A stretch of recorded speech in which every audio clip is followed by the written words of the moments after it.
Welcome, everybody, to Rock Your Mind.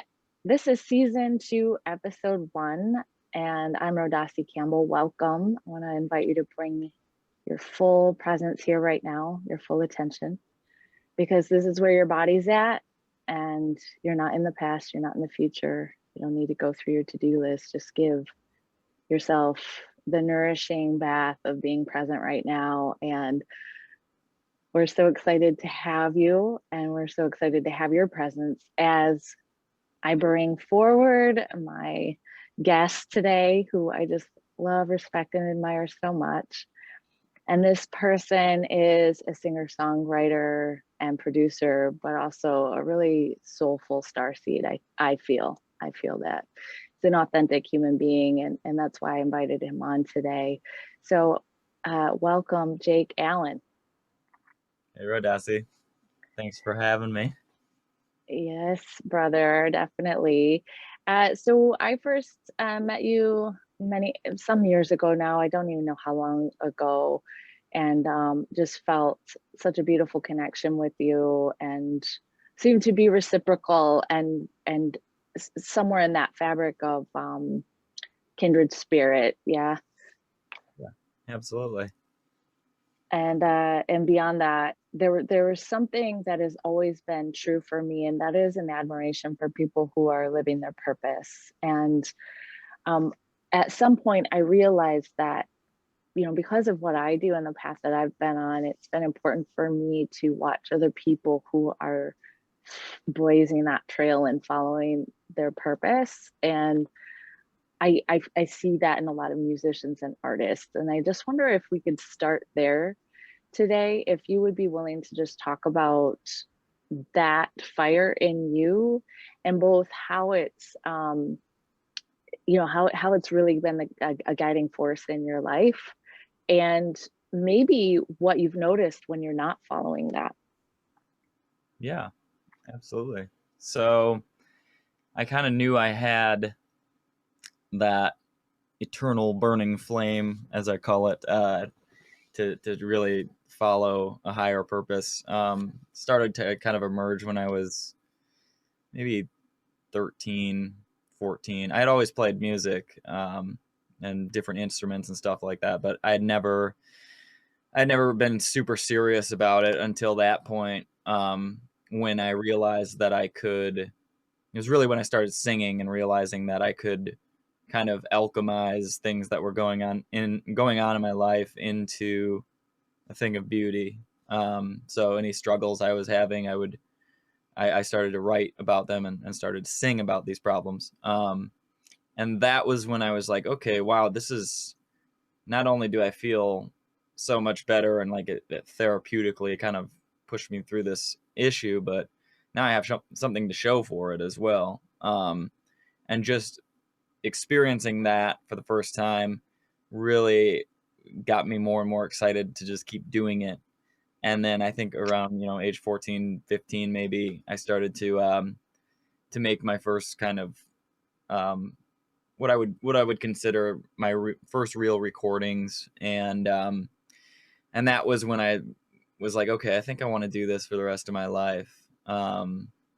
So it started around that point, and there's always been this sense of something that's like in there, that it's just a matter of time until it blossoms and becomes something that can be enjoyed by other people and maybe help other people. So there's always those moments of writing new music, putting out new records. It's kind of like an outpouring of yourself that hopefully other people can put themselves inside of, and it helps them along. So there's always a real patience to it, and you have to delay gratification a lot, as doing, following a higher purpose includes a lot of that. But it's a nice feeling to have, knowing that these things you will have payoffs from the work that you're putting in now, and it feels like very meaningful work. It feels like far beyond the normal 9 to 5 job or whatever. You know, it feels like this is more than just a job. This is like it's a higher purpose, basically, is what it comes down to, is what it feels like. So that's kind of my intro into being a musician and staying on the path. That's awesome. I think that it's really blessed. I know you were born into a musical family, and so you had that around you as a possibility, and kind of some information and some supplies, probably some tools around you. And so many of us, it takes longer for us to figure it out without that environment. But um, I know for me, I didn't really have anybody else around me doing what I'm doing. Nobody knew what the heck yoga or meditation was, or, if anybody talked about spirituality, it was my grandma who was a Christ, it was the Christian side of the family or whatever. And so while somebody can say like, well, Jake was really lucky because he had all of that, like I couldn't stop either, even though I didn't have that around me. I had to fight. And I had a friend of mine who's also a musician like yourself and sponsored by some companies like yourself and in similar world touring and things like that, producing. And he was like, yeah, there were times I just felt like I was clawing my way to the middle, and that's what I had to be content with. And, that pushed him to seek spiritually that pressure of, his goal of achieving greatness and his particular way of how he thought that looked. So I wonder, Jake, if you can talk a little bit about the surrender to how it looks for you. You're an entrepreneur as an artist as well. And we all know that, survival is connected to that. And so there's lots of ego stuff that can come up around that. And not only that, but you and I were talking before about this glamour that we have in our society wrapped around fame and fortune both. And so how's that been for you? Like, you have been successful, in my eyes. And can you relate to that feeling of like clawing your way to the middle? Do you feel successful? Do you keep right perspective when it comes to like, well, there's this place I want to get to, and I'm celebrating and grateful for right now? Can you just speak into that? Yeah. So I'm always trying to maintain a healthy perspective on where I've been, where I'm going, and kind of a realistic view of all of that. Um, because obviously, I mean, when you're a musician and you're striving to, reach some bar, usually that bar is very high, and you so for me, I know the bar, I know where the bar sits, and whether or not I hit that high, whatever is down here is going to probably be enough. um so that's kind of where it's been for me. Like, I don't feel like I've achieved like the greatest things I could have up to this point, but I look at my life and I really think about it, and I'm getting better at this now, is like putting into perspective all of the experiences that I've had, and all of the like amazing, really rich friendships that have come up because of what I do. And I feel like, wow, I mean, that feels successful when I look at it in hindsight and look at all of the things that I've done, all of the places I've gotten to go, and experiences that I've had. And I feel um, very abundant in that. I feel like a rich man in experience and friendships, and that to me is probably a lot more fulfilling than having a um, ton of money in the bank. So it's more of a okay, I'm going to set the bar here, and I'm just going to shoot for it as well as I can.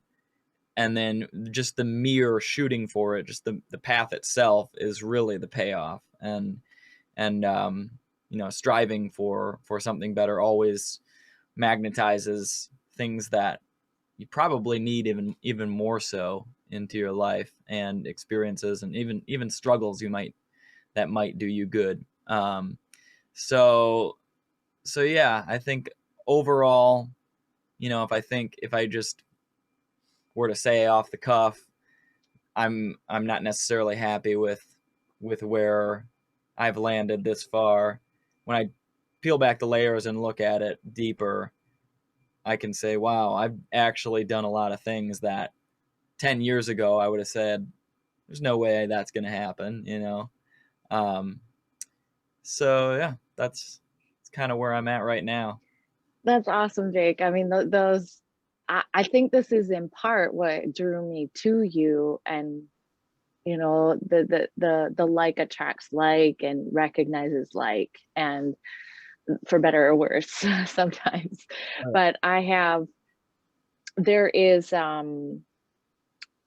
that advanced soul kind of perspective, and healthy perspective, and maybe it was given to you, maybe you were surrounded by it. I have a sense that your soul, if you will, came into this life kind of like ripe and ready for everything that you've got going on here. But I wonder, I know before we talked, and you had mentioned, I think your dad had given you Ram Dass's book at some point when you took off on your first journey, and Mhm. your first album, which was super, about self-realization, in my opinion. And part of why I further, once I got that, which was like at least a year or something after I first met you, I was like, yeah, this guy is on the same vibe that I'm on. And so I wonder if those healthy perspectives, because I know what it's like to see, what the bar is, where it's at, and it's like unrealistic for me sometimes too. Like my ambition does not meet where I'm at, right? Or like I'm supposed to be Oprah or something. And the beauty of the amazing, like you said, looking around, but and it's like it is abundant and it is wealthy to have what all I have had and have today. So what has helped you to have those healthy perspectives and realistic views? Has it been advice from others? Has it been, I know you've also met many famous people, so all of those life experiences, are there any specific guiding principles that you took from Ram Dass or your dad, or a mentor or something that helped you to kind of keep coming back to that center? Yeah. Well, I mean, definitely Ram Dass was a big um, shift for me once I started listening to his content. And yeah, my dad actually gave me a CD set right before I left on my very first kind of tour across the country, and I was actually moving out of my home at the same time. So there was a weird kind of existential thing that was happening with me at that time, and those CDs of Ram Dass kind of just fell into my exact situation and painted it in a different light that was much more positive. Um, but I think I was fortunate enough to have my father was very kind of self-help driven, and it kind of rubbed off on me. So more so self-aware than self-help, I would say. So with people like Ram Dass and things like that, I think I think the type of things that he teaches about, and the place your mind goes when you're hearing these things, is kind of like, it's kind of above the struggles and the um, goals and everything that lives in that entrepreneur, I'm a musician and I want to reach for the stars thing. It's like, okay, but like there's this space up here where you're just a human being and you're just this like little piece of awareness, um, and that is so much bigger than what's going on down here. um, it's so much bigger than that. So being able to go to that place as like kind of an oasis, um, and then with my particular style of writing, like that's where I go that's like my well where I go collect water to bring back and out the music thing. So I think that adds an interesting level of awareness to the whole game that's going on, to where I can be infinitely patient, and I can prolong or delay gratification very easily, and I can be sympathetic and just look at things as interesting rather than good or bad.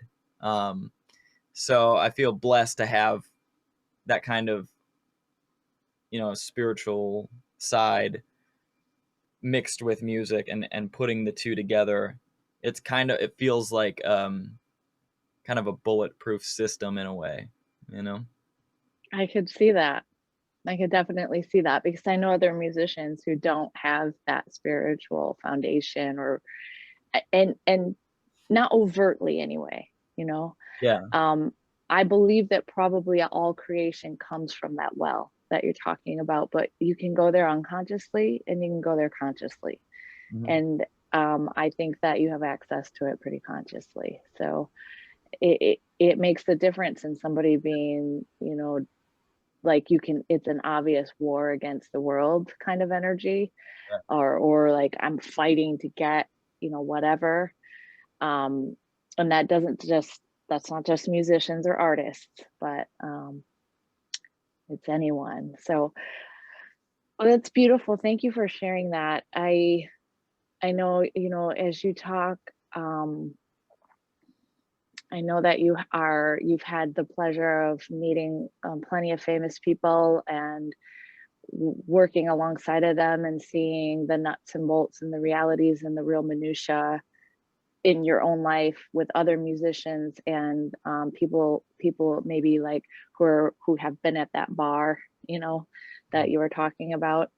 And you and I were speaking about this earlier, as I've met some folks in that realm as well, and found people to be, like out of touch with reality and prima donna-ish, but probably more often than not, like pretty normal people. And so I just wonder, we talked about that like glamour and that glory and being starstruck and putting people who are famous, whatever that is that they do, like on a pedestal, and that there's a space and a separation that we perceive sitting back and observing that makes it seem like there's somewhere that we can never get to.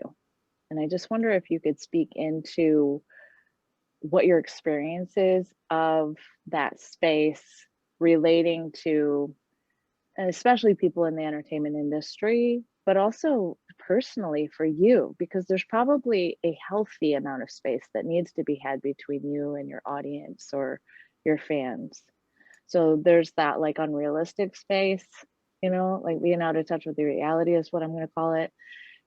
And then there's just the natural like boundary, I guess. Yeah. I've actually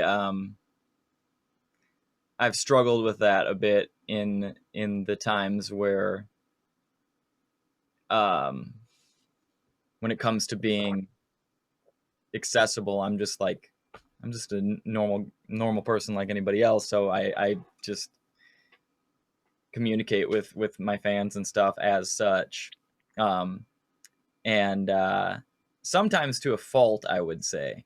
I mean, there's been a couple of situations where it's like, okay, this person is clearly like trying to really get up in my space, and I should probably set boundaries a little more than my just kind of, oh, come on in thinking lets me. So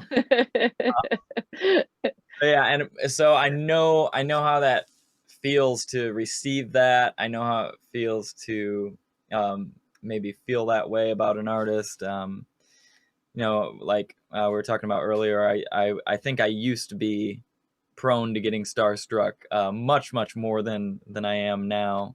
When I was a kid, there was artists that I admired that just to be in their in their radius would be amazing. And then I got to have those experiences, and I'm just like, oh, okay, yeah, they're just normal people, just like me. Some of them prima donnas, some of them not.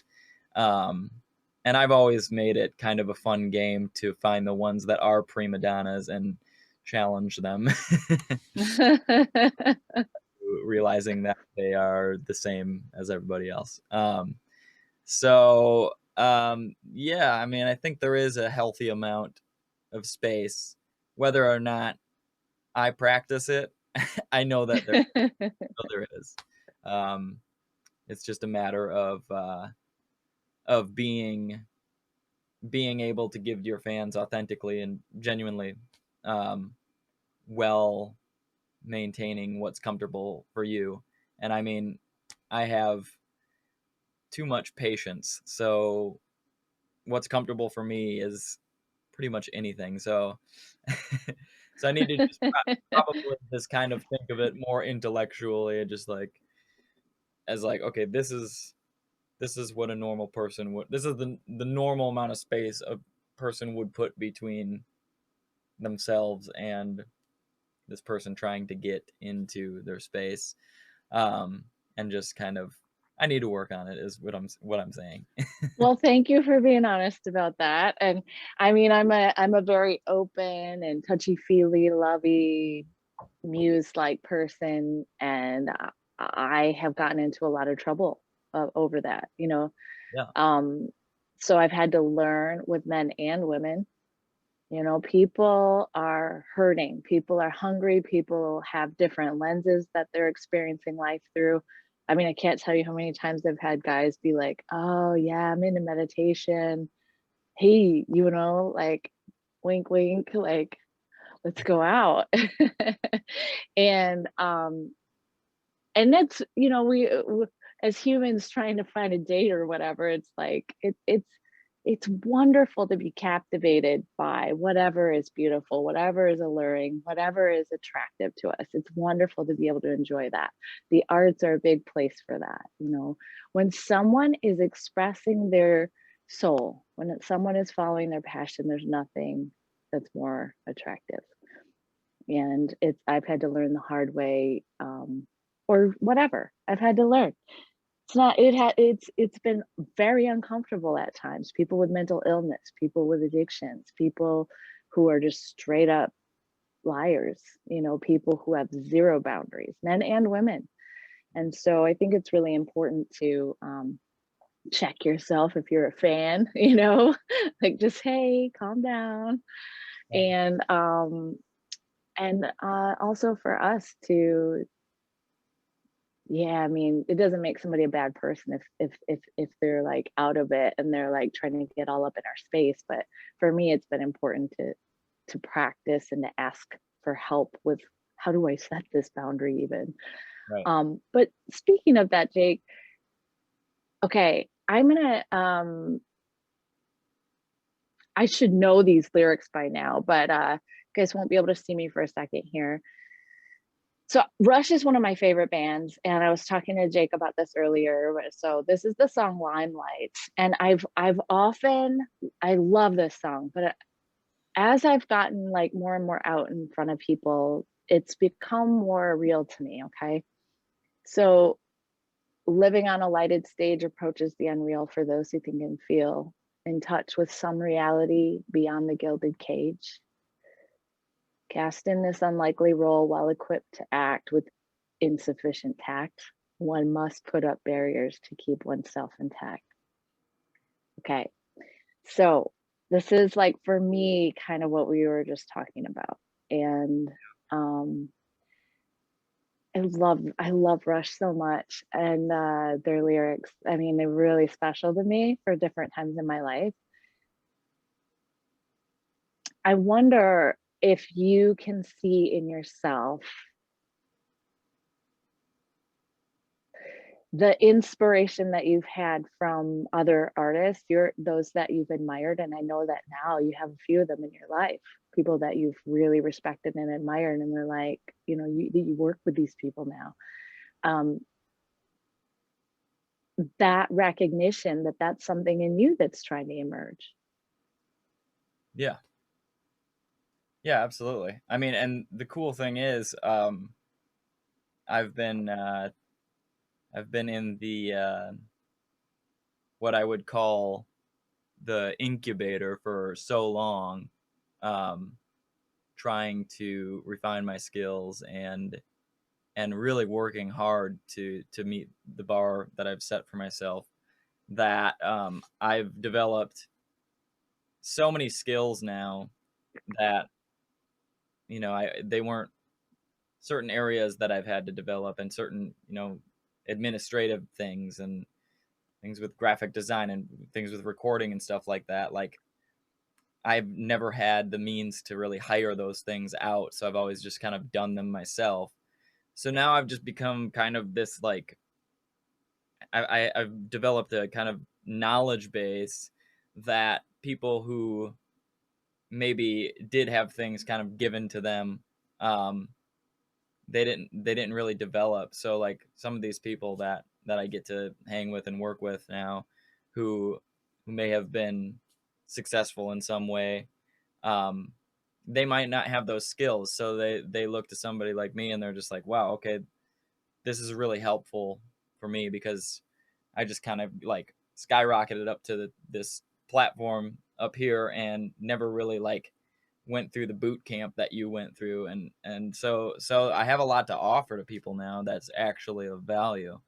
um so it feels really good when I can offer that to, especially to people who I've looked up to. One of my main musical colleagues is a guy that I consider somebody who really shaped a lot of my musical styles as a kid, and now we work together, and I get to use the tools I've developed since then to help him and I build something, you know, that that is the next stepping stone in his legacy. So it's cool. It's very cool. I mean, really, for most people on the planet to think like, I have met people, and I believe I will be one of these people. I don't know, I have a feeling, who gets to meet all of their heroes and sheroes, or many of them, or any of them. And then for those heroes or sheroes on the planet to become a part of your whatever circle, like that they see you as a part of their circle. And I don't really necessarily have that per se, in that exact way that you're talking about at this time in my life. But when I hear it from you, and when we talked about some of these people and who they are and everything, and it's like it makes me so happy for you. And at the same time, it goes back to what I was just saying about, why does that make me happy for you? Why have I always had like Bono and Sting and Madonna on this pedestal? And like one day it hit me, Jake, like, well, what would I even do? Like, these people don't have time for me. What makes me valuable in a person like that's life? Well, first of all, I know for sure if I'm being 100% present, and I get to be next to that person, they're also getting to be next to me. And there was a time when that wasn't my view. My self-esteem wasn't, I didn't know what I had to give the world, and I do today. So can you relate to that? Yeah, absolutely. I mean, I feel like I've gotten to a place where, especially in working relationships, like it's very mutual. Regardless of who I'm working with, it's like we're equally lucky to have each other, like you're saying. And the cool thing about the you know kind of looking up to people like that, because there's something in you that wants to blossom. Well, you're kind of aiming at that and you're developing these skills and things are blossoming. By the time you get to that point, this has been your kind of true north and your beacon, and you've worked so hard to open up the things in you that's going to make you feel like you're at that level, that once you get to that level, you become a very valuable asset to those people at that level. And it's cool when it was like in my situation right now. It was somebody who helped me get there and helped inspire me, and now I've blossomed in a way that I can help him. It's kind of cool. That is, it's beautiful. Again, I'm just like bursting at the seams with happiness that that is the case. It's so cool. I was sharing with you before we started recording about the Marianne Williamson thing many years ago. I want to say it was close to 20, and she was interviewing Steven Tyler of Aerosmith, and she was sharing. I mean, he's like an icon for many people. I don't know, maybe younger people wouldn't know who he is, but most people like your age through like everyone else, right, knows who he is, I think. And that she of course is about oneness. Her message is about like discovering that presence, and that is my message for the world. That is my journey, my purpose as a consciousness student and as a healer on the planet. And she was directing us back to like, well, the reason why you see that you admire these people who are creating big like this is because you want to let out what is wanting to be created through you. So Jake, I wonder if you have advice for people about like, and I don't know that your journey was really having to fight to figure out how to let out your creativity, but probably you've had times where you've had to hit the reset button and reach back in. I think people need to feel permission and recognize, oh, I admire that in this person because it's in me. I recognize it because it's in me. So could you speak to that a bit? Yeah. I mean, I've definitely felt like for example, my colleague that I'm working with, he's from the band 9 Inch Nails, and I've always been a huge fan of that band since I was about 12 years old or so. And I'm an absolute diehard fan. And I know all of the folklore about the band and all of the stuff like that. But it's also, but I'm not just a crazed fan. I know those things, and I know because I want to dissect those things so that I can do it, so that I can create something that I see has a similar um, kind of creative awesomeness about it as that band does. Um, so yeah, most of the time when it's like when I'm really into something as a creative, I'm into it because I want to do it. So I mean, you bring up a really real point that resonates with me, and I think we both just kind of have that entrepreneurial spirit where we see somebody doing something and we really love it because we want to have something similar. Um, but I wonder if it's like that for everybody. It it feels like there's got to be, I'm sure many people are like that, but generally speaking, why does somebody love an artist so much? It might not be that they are striving to get to that level as a person, but it might be that that artist is shining a light on something and putting words to a feeling that's in them that they don't know how to put words to, or they don't know how to express it. Um, so there's that too, there's the kind of deeper emotional based meanings in music that people resonate with. And then there's, well, I'm a musician and that's amazing to me. So that resonates with me in a sense that I want to develop to be able to do that. That's great. That's a great distinction. I think I'd l- I, as a visionary person, like to imagine that everybody wants to know oneness. I see it in people, and then when I take another step back, or maybe drop down into a little more humanness and less visionary, not everybody has the same drive, ambition, tenacity. Not That's not the way I see it. I don't see everybody chasing it down. Some people are very content for things to be a different way. And I think that what you're saying right now, a lot more people, like, let's say I was at Pat Benatar concert a few years back at the Cherry Festival here in Traverse City, Michigan.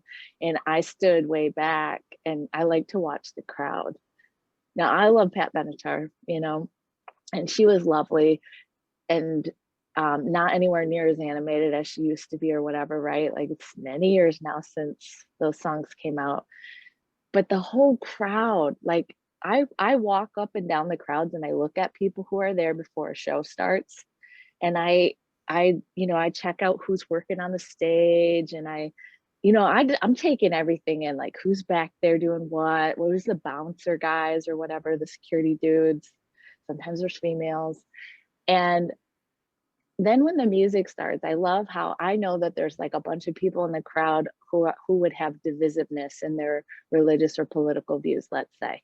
I know this because I know some of the people out there, or I hear them talking. And as soon as the music starts, everybody's attention goes to that focal point. And there's oneness, there's a unity. It's so freaking gorgeous. Yeah. It's one of my favorite things about a concert. Yeah, absolutely.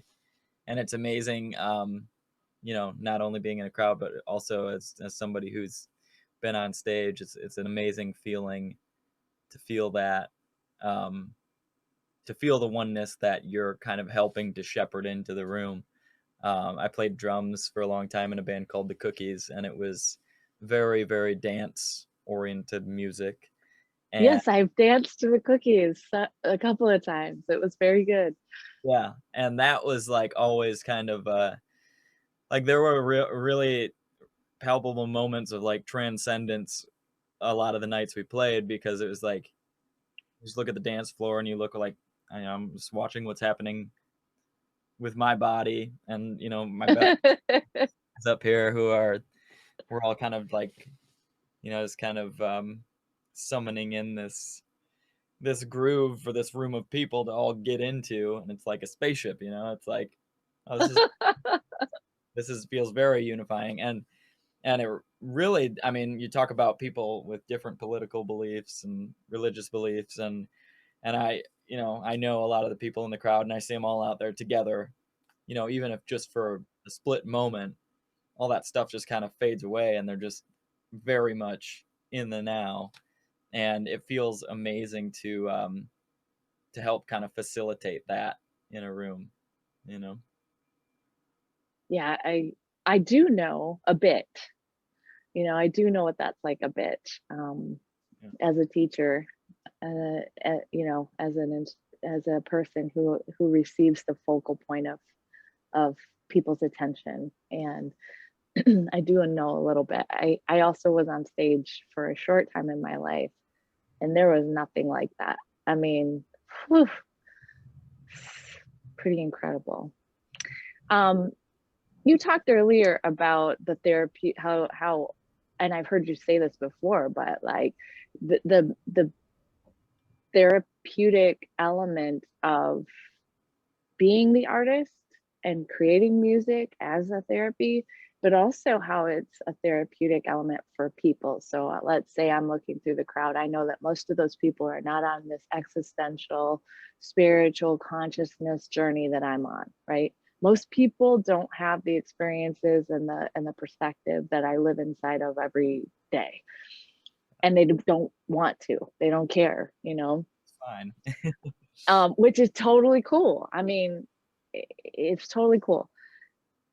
So when I talk to them about music, or if they're asking what I do, I relate what I do back to music, and the experience of the experience of experiencing music, because it's really relatable for anybody on the planet. Like there's hardly any, I've never met anybody who wasn't moved by music of some sort. Yeah. Isn't that incredible? Yeah, that's amazing. It's definitely a huge, I mean, unifying experience for doesn't matter who.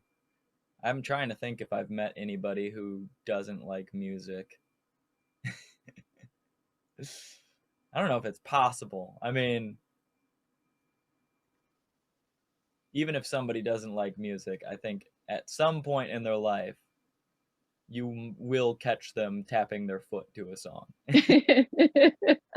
Like, I mean, listen, for something. a time, you know that I've taken myself out of society a couple of times. There's no music where I was at. It was silent. It was birds, it was people getting up to go to the bathroom, it was our teacher speaking. And I'm talking about in a yoga and meditation trainings, and I've done that several times in my life, and I've gone on retreats. I love silence. I absolutely love silence and solitude.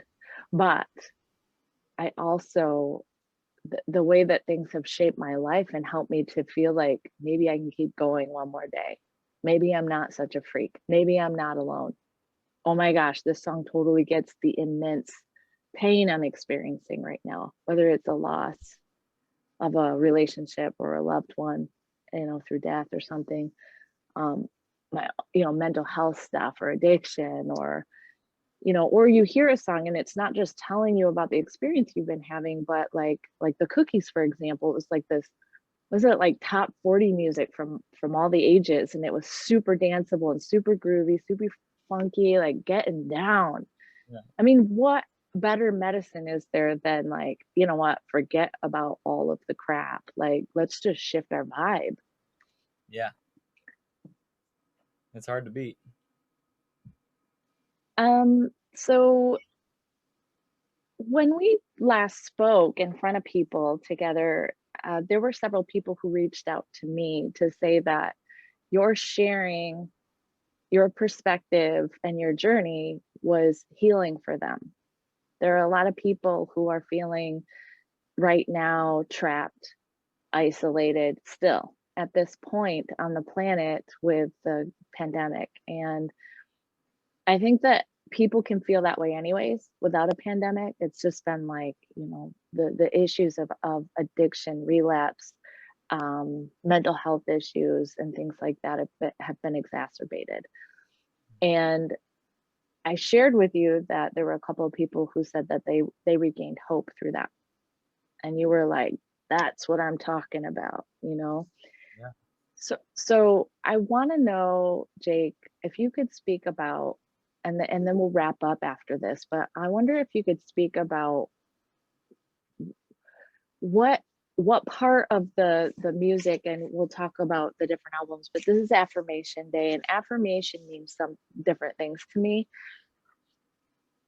What is it that you want people to know? Like, I know musicians from one degree to another have something they're trying to convey that's personal to them more than it is like, here, I'm trying to get you to understand something. Um, but if you did have a message for people, especially right now, what might that message or those messages be? Yeah. So like I said, I mean, a lot of my music is driven by that kind of space of awareness that lives like above the game of life, you could say. Um, so I try to inject that into my music and really like tune into that and think about my struggles in my life and how this area up here can help shine a light on those struggles in a different way, and how how the things that we might be struggling with can be dealt with differently through the act of just being aware. So there's a lot of lyrics in my music and a lot of things that kind of point towards that. Um, so I mean, I don't necessarily think that I'm trying to preach those things. They're just the things that have worked for me in my experience. They're things that they're divine truths that I know, but I forget about them. And I'm the music is a reminder to me. First, it starts as a reminder to me, um, to tune back into that. And I guess I like the idea of that helping other people and reminding them too.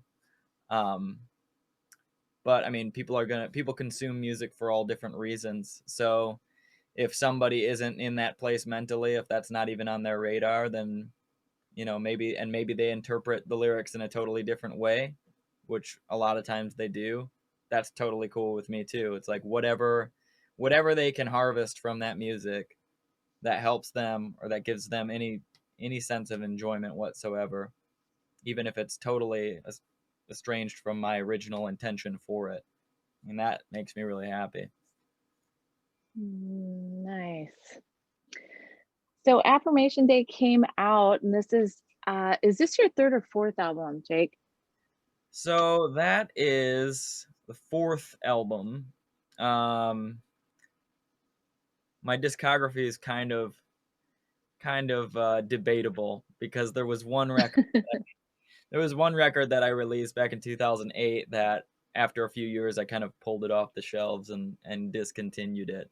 So if you include that one, that's like 5, and then there's like an EP or 2 in there. So it's kind of, yeah, debatable, but that has been marketed as the fourth album, we'll say, for sure. All right. And I want to just tell everybody that everything that I've heard by Jake is definitely some of your work is overt in like kind of expanded consciousness and that like that higher kind of plane, and some of it is more just you feel it in the vibe, you just feel it in the tone like you were saying. And I think anybody who has an interest in music and wants to support somebody who's first of all working hard and putting out good stuff, and you want to support that, the arts and entrepreneurs and things, this is a great person to support. But also if you're interested in music that can help you feel connected and lit up and understood, or like there's so many different layers in your music, as you said. I experienced that. I think everybody should go check out and get a copy of Affirmation Day, and really look up Jake Allen Music on, is it Jake Allen Music on Facebook? Yeah, so facebook.com/Jake Allen Music or jakeallenmusic.com is probably the most cohesive place you can go. Okay. One thing I did want to mention too, actually, we talked for a second about the album Etherica, and February 26th, this month, is actually the 10-year anniversary of that album coming out. What? Crazy to think. So I'm gonna do. I have some merch from that era that I would love to kind of offer in the online store. So if you go to my website, jakeallenmusic.com, I think today I'll be putting up the kind of 10th anniversary package, which will include some fun things from the Etherica era. Okay, you guys, Etherica is my favorite album. It's the first one I had of Jake's. It's around the time when I met Jake, which just blew my mind when you said that. Like, was it really that long ago that I met you? I think so. And it may not have been exactly then, but it was a while ago. Yeah, well, I know I was promoting that album at the time when we did meet. So it's crazy to put that in perspective. And one thing that I want to do is maybe do like a little bit of a video thing where kind of talking about the album and going back to my dad's studio where I recorded it, and maybe bringing in some of the people who were around for that, maybe people from the band, and just kind of talking about it a little bit. I'm gonna see if I can do that. If not, at least the idea is there. Yeah, it's tricky right now with everybody's still trying to be a little bit careful here and there with the COVID stuff. So Yeah, but I definitely want to do something well, special. I mean, I was thinking about, okay, what could I do to kind of commemorate the 10-year on that album, and I was thinking, oh, I could remix it, but that would take like a year. wow. Master it. Why don't I just do something cool in the store and maybe just talk about it a little bit more on Facebook? So yeah, that's a special birthday this month. Nice. Well, congratulations on that. And you've just come a long, long way, and you went lots of places and met lots of people, and I'm just so excited and happy for you and blessed to get to know you, Jake. Thanks for being here today. Thank you. All right, everybody. Well, go look up Jake Allen Music. Is it jakeallen.com or jakeallenmusic.com? JakeAllenMusic.com. Okay, jakeallenmusic.com. I will put it in the show notes and all over wherever I post this.